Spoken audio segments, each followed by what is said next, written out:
nasab kiai, dengan alasan kajian nasab. Yang dipakai dalil, oh begitu kita lihat kitabnya dia pakai teori-teori nasab dari kitab-kitabnya salah satunya Syekh Ibrahim bin Mansur. Syekh Ibrahim bin Mansur ini orang Saudi, dia bukan sufi, akan tetapi dia ahli nasab. Saya sependek penelitian saya di dalam masalah ini, di abad ini atau di zaman ini, salah satu ulama yang paling detail bicara teori ilmu nasab, ya saya nggak bicara pencatatan nasab, teori ilmu nasab, itu diantaranya Syekh Ibrahim bin Mansur Al-Amiri. Dia salah satu min asyraf Makkah.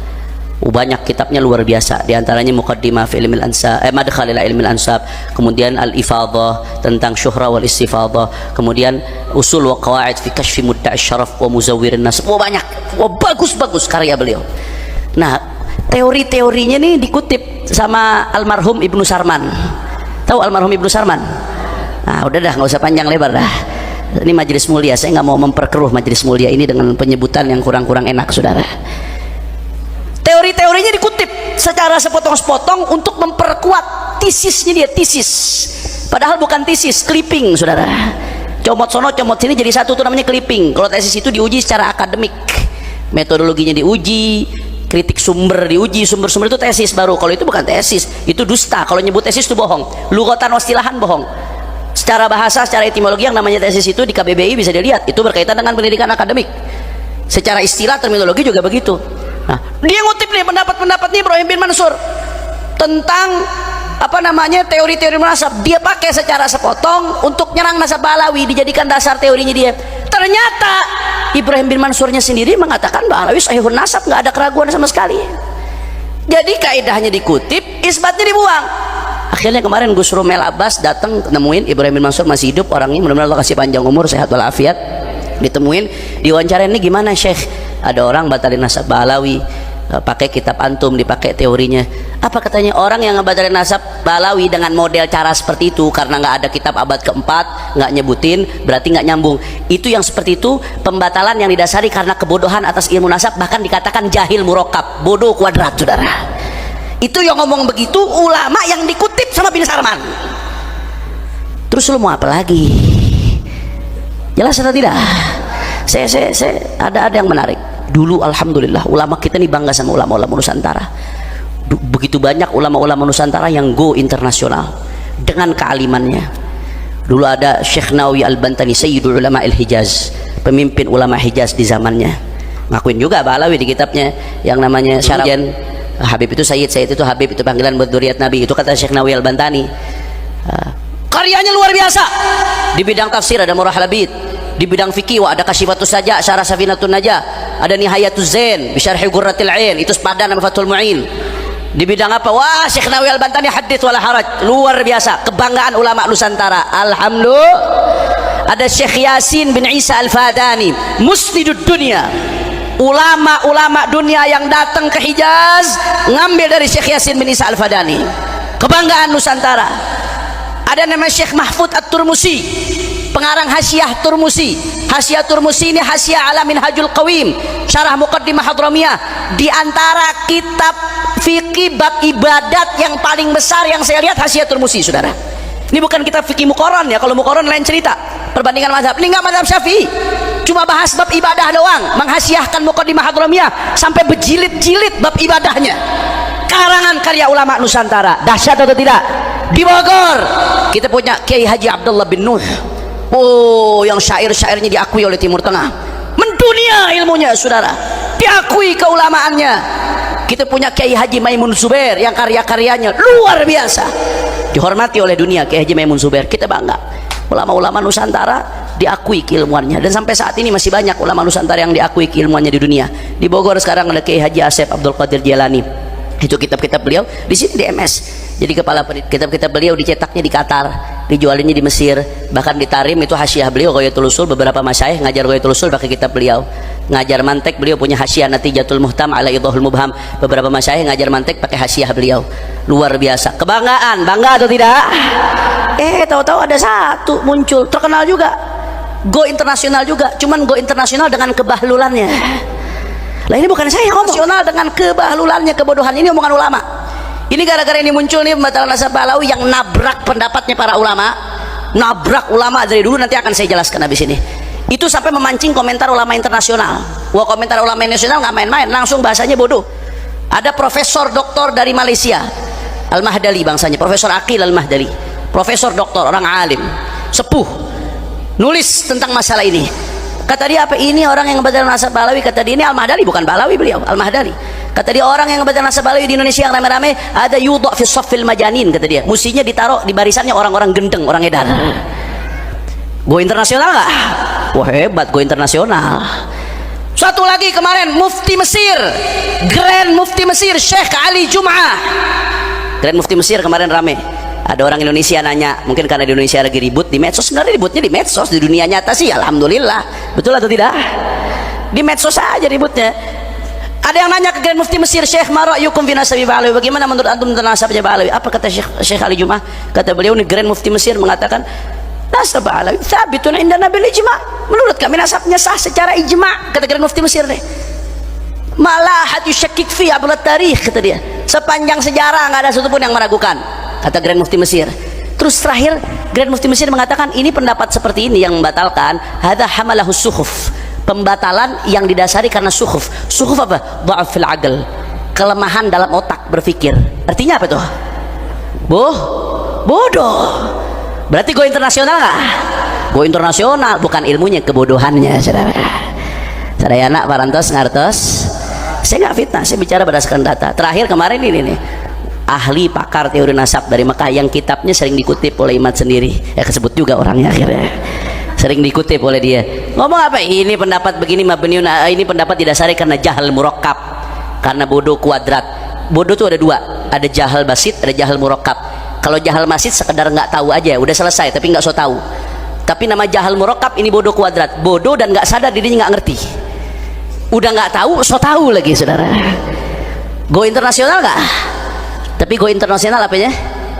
Kebodohannya, saudara. Jadi luar biasa, kita salut. Ini clipping go internasional, tapi bukan go internasional keilmuannya, go internasional kebodohannya, mencoreng nama baik ulama Indonesia. Naudzubillah min. Sadayana parantos ngartos. Alhamdulillah. Makanya hati-hati Bapak Ibu sekalian, hati-hati. Saya pengen ngasih tahu di dalam hadis Rasulullah sallallahu alaihi wasallam bersabda, ya, hati-hati jangan tertipu sama syaitan. Rasulullah bersabda dalam hadis yang diriwayatkan oleh Sahih Muslim, kata Rasulullah sallallahu alaihi wasallam, arba'atun min umuril jahiliyah, min amril jahiliyah la yatrukunahunna. Ada 4 perkara kata Rasulullah sallallahu alaihi wasallam, 4 perkara ini termasuk perbuatannya jahiliyah.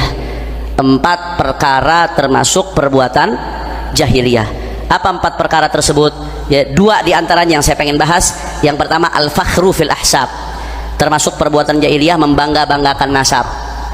Hanya modal bangga nasab saja, ilmu enggak, akhlak buruk, amal ibadah buruk. Siapapun, mau habibnya membanggakan nasab aja, kakek aing, cucu nabi, sholat kagak. Misalkan ada yang seperti itu, misalkan ilmu enggak, akhlak buruk, atau yang cucunya kiai kayak, yang cucunya wali, siapapun, kalau banggakan nasab tapi tanpa ilmu, tanpa akhlak yang mulia, tanpa amal yang baik, itu merupakan perbuatan jahili.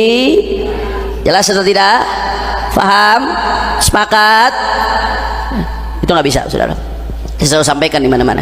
Ya, bangga-banggain nasab tapi nggak ditopang dengan ilmu yang baik, amal yang soleh, akhlak yang baik, itu hanya akan memberatkan hisab di hadapan Allah. Man abta'a bihi amalu lam yusri bihi nasabu. Orang kalau amalnya buruk, nasabnya nggak nyelamatin dia, justru hisabnya diberatin nanti. Kenapa? Ente udah dikasih nasab mulia, njit ente orang soleh, kok ente nggak bisa kayak mereka, malah maksiat.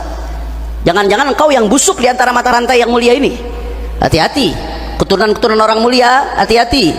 Kalau nggak bisa ngikutin jejak datuk-datuknya, hanya modal membanggakan nasab, akan memberatkan hisabnya di hadapan Allah Subhanahu wa taala. Itu yang pertama. Yang kedua, kata Nabi, termasuk perbuatan jahiliyah juga, at-ta'nu fil ansab, nyerang nasab orang. Di dalam hadis lain riwayat Sahih Muslim juga, Rasulullah mengatakan, ithnani fin nasi huma bihim kufrun. Kata Rasulullah, ada 2 perkara, 2 perbuatan. 2 perbuatan ini merupakan bentuk kekufuran. Di dalam syarah-syarah hadis disebutkan ay min khisalil kuffar. Artinya 2 perbuatan ini adalah perbuatan yang biasa dilakukan oleh orang kafir. berarti minal kabair kalau dilakukan oleh muslim. Apa dua perbuatan tersebut? Kata Nabi SAW, salah satu diantaranya at-ta'nu fil ansab, ta'an fil nasab, nyerang nasab juga saudara, termasuk perbuatan kufar. Jadi kata Nabi, nyerang nasab ini satu perbuatan jahiliyah, dua termasuk perbuatan kebiasaannya orang-orang kafir. Ini bukan aing yang ngomong. Kalau omongan aing mah terserah, mau diinjak-injak mah nggak masalah. Yang ngomong baginda Nabi besar Muhammad sallallahu. Jangan disangka keren nanti lagi maksiat. Beb, bagaimana tuh gambarannya ta'an fin nasab surahnya? Habib jangan ngarang-ngarang dong. Taib, jangan saya yang jelaskan. Nukhallil Imam Al-Hafidh Al-Munawi yubayyin lana. Kita biarkan Al-Imam Al-Munawi menjelaskan untuk kita apa yang dimaksud ta'an fin nasab. Kata Al-Hafidh Al-Munawi dalam kitabnya At-Taisir, begitu pun dalam kitabnya Faidul Qadir, yang dimaksud dengan ta'an fin nasab yang merupakan perbuatan jahiliyah dan merupakan perbuatan kufar binahwi qadhin fi nasabin thabata fi zahiri syara'. Dalam keterangan lain, bi an yaqul fulan laisa min dzurriyyat fulan, fulan laisa min dzurriyyat fulan. Kata Al-Hafidz Al-Munawi, ta'an fil nasab itu gambarannya menyerang nasab yang sudah dianggap sabit dalam pandangan syariat. Udah jelas dalam pandangan syariat, jelas fulan anaknya fulan, fulan keturunan fulan. Tahu-tahu ada pahlawan kesiangan datang mengatakan fulan bukan keturunan fulan, fulan bukan keturunan fulan. Padahal udah sabit dalam pandangan zahir syariat, itu udah sabit. Itu kata Nabi termasuk ta'an fin nasab, perbuatan jahiliyah dan termasuk perbuatannya orang-orang kafir. Coba kita lihat bagaimana dalam kasus yang lagi ramai, kasus Pak Alawi. Saya sebut aja saudara. Saya nyebut ini bukan karena butuh pengakuan, hasya wa kallah. Pengakuan itu datangnya dari ulama, bukan untuk bangga-banggaan nasab. Bangga-banggaan nasab kalau tanpa amal yang baik hanya akan memberatkan hisab di hadapan Allah. Tapi kesian kalau ada umat yang sampai ikut-ikutan jatuh dalam dosa ta'an fin nasab. Kesian. Yang nggak paham, yang nggak ngerti, kesian saudara. Coba kita lihat bagaimana dalam kasus Pak Alawi. Apakah dia nasab thabata fi dhahiri syara', nasab yang sudah tetap dianggap tersambung dalam pandangan zahir syariat? Ya, karena kriteria dianggap tersambungnya sebuah nasab itu ada beberapa, diantaranya satu, syuhra istifadah. Ketika sudah terkenal dalam masa kurun yang panjang bahwa ini termasuk keluarga Rasulullah SAW, apalagi diakui sama para ulama, pengakuan tersebut, ulama berarti mandang itu sesuai standar fikih, itu sudah dianggap sabit fi dhahiri syara'. Yang kedua, kalau diakui oleh para nasabah, khattu nasabah, nggak ada batasan harus zaman tertentu. Nggak ada batasan harus zaman tertentu. Ketika ada pengakuan dari khatun nasabah, para pakar nasab, imam-imam dalam bidang nasab melakukan pengakuan, mengakui, itu berarti thabata fi dhahiri syara', saudara. Apakah nasab Pak Alawi diakui Habib oleh para ulama, para ahli nasab, para ahli fikih, para ahli sejarah? Saya nih, saya santri, orang bodoh, santri, juaihil, bukan jahil lagi, juaihil, tuailib, santri, bukan kiai, saya bukan ulama. Saya pribadi neliti, ngumpulin itu pengakuan terhadap keabsahan nasab sadah Pak Alawi, atau status mereka sebagai sadah, atau status mereka sebagai asyraf, atau status mereka sebagai Husaini, keturunan Sayyidina Husain bin Ali bin Abi Thalib radhiyallahu taala anhu arda. Saudara, itu saya ngumpulin nggak kurang dari 140 kitab yang ditulis oleh ulama non Pak Alawi, di luar Pak Alawi, nggak kurang dari 140 kitab. Itu yang saya pribadi kumpulin. Di Oman ada lagi ulama yang ngumpulin tuh 170 yang dia dapat. Saya 140, dia 170. Saya ranking 2 berarti saudara. Dia ranking 1. Cuman dia ulama, saya tolib, santri markas syariah. Siapa aja di antara yang ngakuin? Ulama-ulama besar. Ada Imamul Janadi dalam kitabnya As-Suluk fi Tabaqatil Muluk ngakuin Pak Alawi ketersambungan nasab mereka. Ada ulama namanya Al-Khazraji dalam kitabnya Al-Iqdul Fakhir ngakuin. Ada ulama namanya saudara Asy-Syarji Az-Zabidi, pengarang Tajridus Sharih. Kalau yang ngaji di pondok-pondok salafiyah itu ada Mukhtasar Sahihul Bukhari, namanya Tajridus Sharih, Mukhtasar Sahihul Bukhari. Itu dibaca di banyak pondok-pondok salafiyah buat pasaran biasanya. Itu beliau punya kitab lain namanya Tabaqatul Khawas Ahli Sidqi wal Ikhlas. Di situ beliau ngakuin nasab Alawi, bahkan beliau nyebutin Sayyidina Abu Bakar bin Abdullah bin Abu Bakar, yaitu yang dikenal dengan Al-Aidrus, dengan tanggal wafatnya lengkap disebutin. Ada kitab namanya Tuhfatuz Zaman fi Tarikh Sadatil Yaman yang ditulis oleh Imam Husain bin Abdurrahman Al-Ahdal. Husain bin Abdurrahman Al-Ahdal menulis Tuhfatuz Zaman. Ini bukan kitab kaleng-kaleng kalau anak zaman sekarang. Ini kitab Tuhfatuz Zaman diakui oleh Ibnu Hajar Al-Asqalani. Jadi kata Imam Sakhawi, muridnya Ibnu Hajar Al-Asqalani, Khatimatul Muhaddithin, Khatimatul Huffaz Ibnu Hajar Al-Asqalani, itu kata Al-Sakhawi, Al-Imam Ibnu Hajar Al-Asqalani menjadikan kitab Tuhfatuz Zaman sebagai salah satu rujukannya dalam bidang sejarah. Di dalam Tuhfatuz Zaman diakui nasab Alawi, bahkan Faqih Muqaddam disebutkan di situ Muhammad bin Ali Alawi awal man tasawwaf min bait al-Abi Alawi. Di situ disebutkan saudara. Nggak sampai di situ. Saya kalau udah bahas ini naik darah. Ini tepuk tangan maksudnya apa Kiai? Ini tepuk tangan tuh maksudnya apa? Cocok? Bu, cocok? Setuju, Bu? Habib bukan turunan Nabi, setuju? Sebelah sini, Habib bukan turunan Nabi, setuju?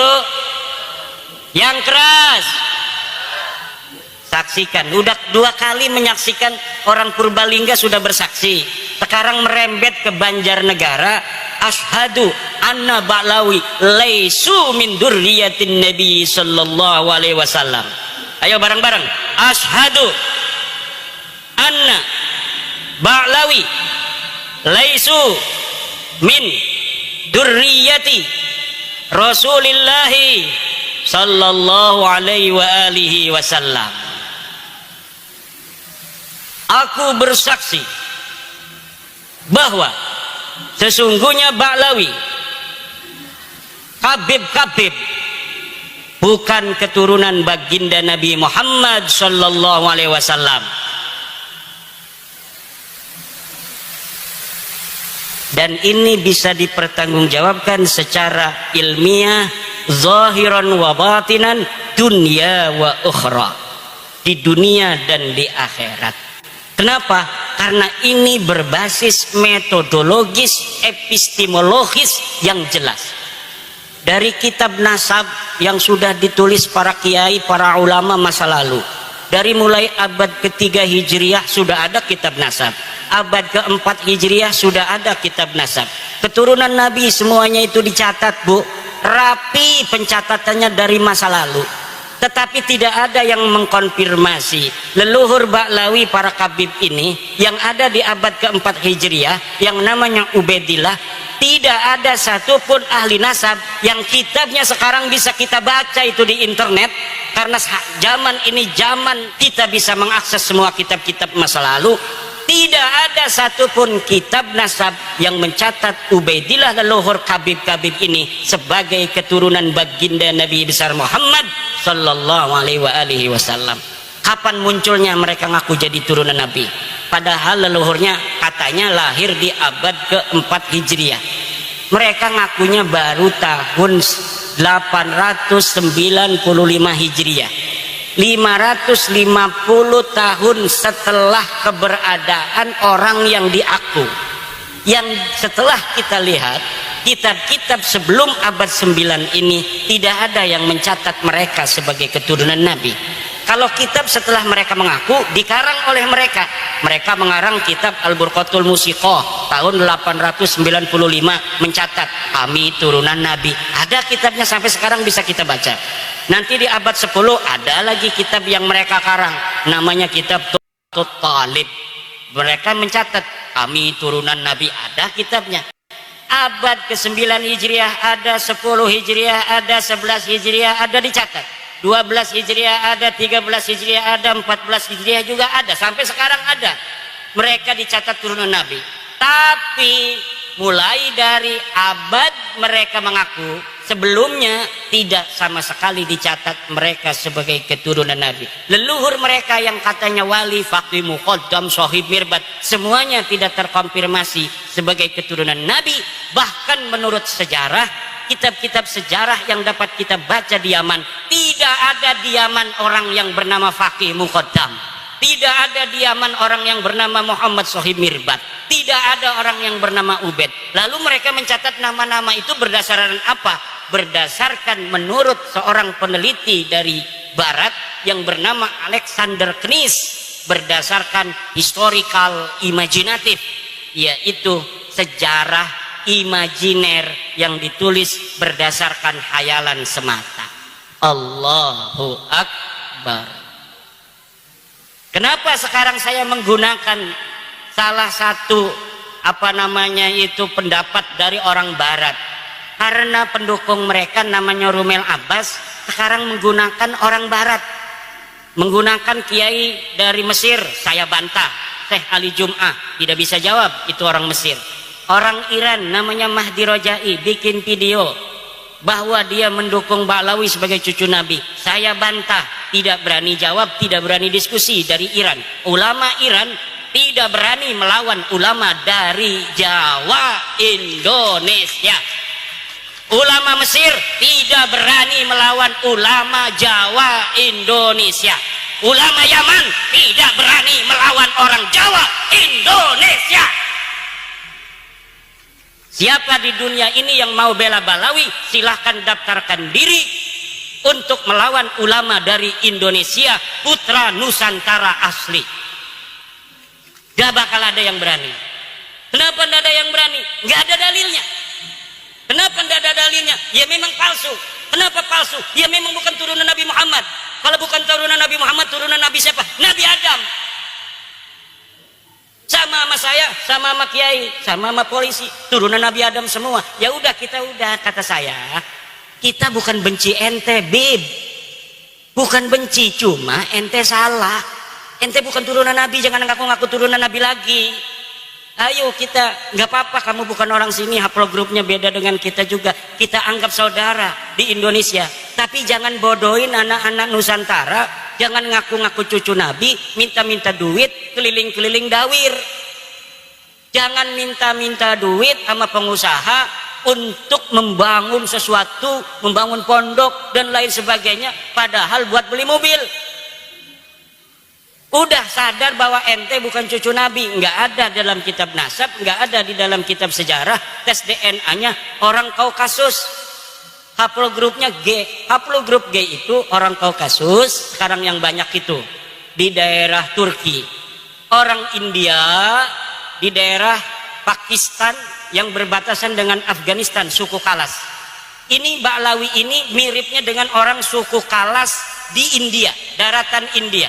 Sekarang masuk ke Pakistan, makanya wajahnya mirip wajah India. Dan siapa namanya itu, reporter dari Ba'lawi perempuan, Najwa Shihab, itu telah dites DNA 48%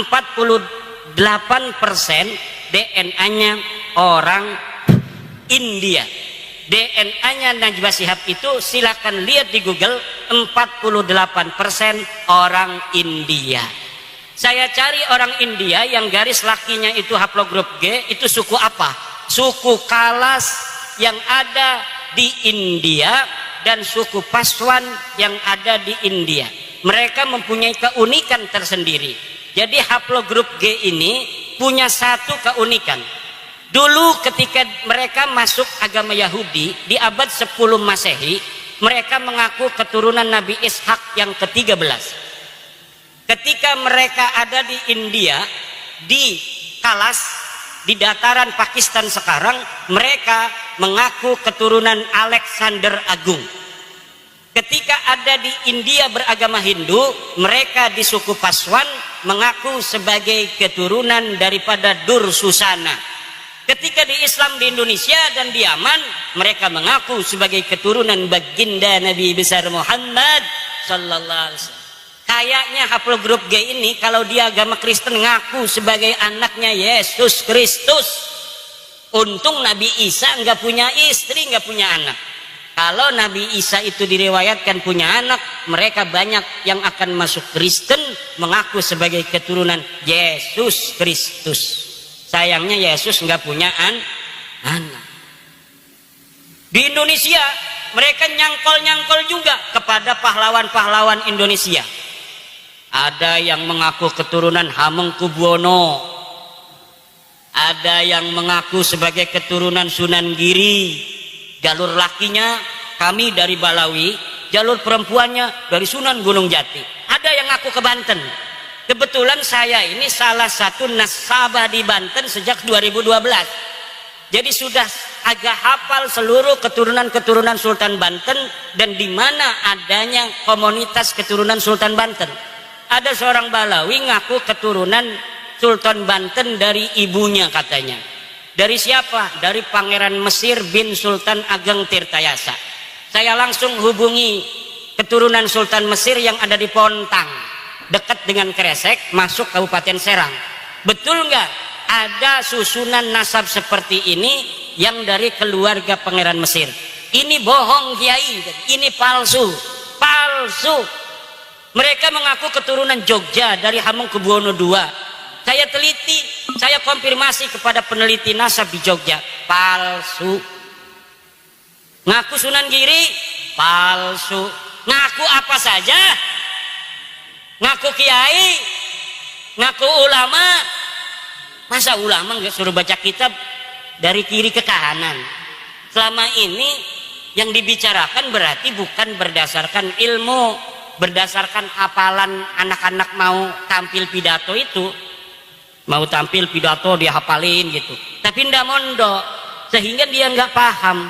Ilmu itu bukan apa yang dihafal, tapi apa yang dipahami di dalam sukma, sehingga menjadi kebijaksanaan untuk menentukan sebuah hukum Allah Subhanahu wa ta'ala berdasarkan Al-Quran, Al-Hadis, kemudian dialaqahkan dengan waqi' kejadian yang menyertainya. Itu namanya alim, namanya kiai.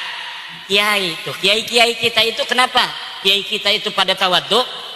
Karena ilmunya itu rasihun fi qulubihim, ilmunya masuk ke relung-relung jiwa, relung-relung hati mereka. Semakin banyak ilmunya kiai, semakin tunduk kayak padi. Semakin berisi dia semakin menunduk. Semakin ada orang menghormati, semakin dia menghormati orang yang menghormatinya.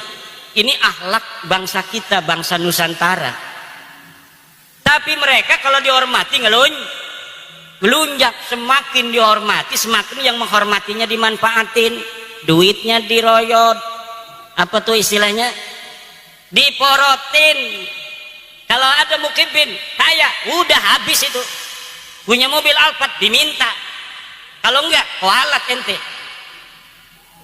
Orang mengkritik mereka, kata Novel Anidrus, orang yang berani mengkritik Habib itu adalah dajjal. Tidak ada itu dalam ajaran. Orang yang mengkritik Rasulullah aja, Rasulullah nggak pernah bilang yang mengkritik beliau itu dajjal. Sahabat beberapa kesempatan diriwayatkan pula itu bermusyawarah dengan Rasul, bertanya, wahai Rasul, apakah pendapatmu ini berdasarkan wahyu, apakah berdasar pendapatmu sendiri? Kalau berdasarkan wahyu kita harus ikuti. Kalau berdasarkan pendapatmu, bolehkah kami memberikan masukan apa yang seharusnya kita lakukan dalam perang ini? Itu aja Rasulullah. Apalagi manusia biasa. Manusia biasa itu Bapak Ibu, kalamuhu yuraddu wa yuqbalu qauluhu illa sahibah hadal qabri. Kalimatnya, kata-katanya, pendapatnya itu boleh diterima, boleh ditolak, illa sahibah hadal qabri, kecuali baginda Nabi besar Muhammad. Lalu ajaran yang mengatakan orang mengkritik Habib itu adalah dajjal dari mana? Kalau bukan dari ajaran Islam. Mungkin mereka punya ajaran agama lain yang tidak ada dalam ajaran agama kita. Dalam agama kita, inna akramakum indallahi atqakum. Seluruh manusia itu sama. Sesungguhnya orang yang paling mulia di antara kalian adalah orang yang paling bertakwa. Kata mereka yang paling mulia adalah kabaib. Walaupun tidak ibadah, walaupun tidak sholat, walaupun tidak alim, mereka tetap mulia. Karena kemuliaan mereka adalah zat. Sedangkan orang alim, kiai, polisi, presiden, itu sifat kemuliaannya. Kalau dia sudah tidak jadi presiden, dia tidak mulia lagi. Kalau kiai gila, katanya tidak mulia lagi. Tapi kalau kabaib, dia gila, tetap dia mulia. Kenapa? Karena di dalam dirinya ada darah Rasulullah. Demikian tadi telah kita saksikan ya kawan-kawan ceramah dan statement dari Habib Al-Atos yang kemudian dijawab oleh Kiai Ima dengan gamblang dan tegas gitu. Silahkan kalian telah sendiri, kalian simpulkan sendiri mana yang lebih baik ya tentunya. Semoga saja kita bisa memetik pelajaran dari video ini, bisa mengambil hikmahnya, bisa mengambil indahnya.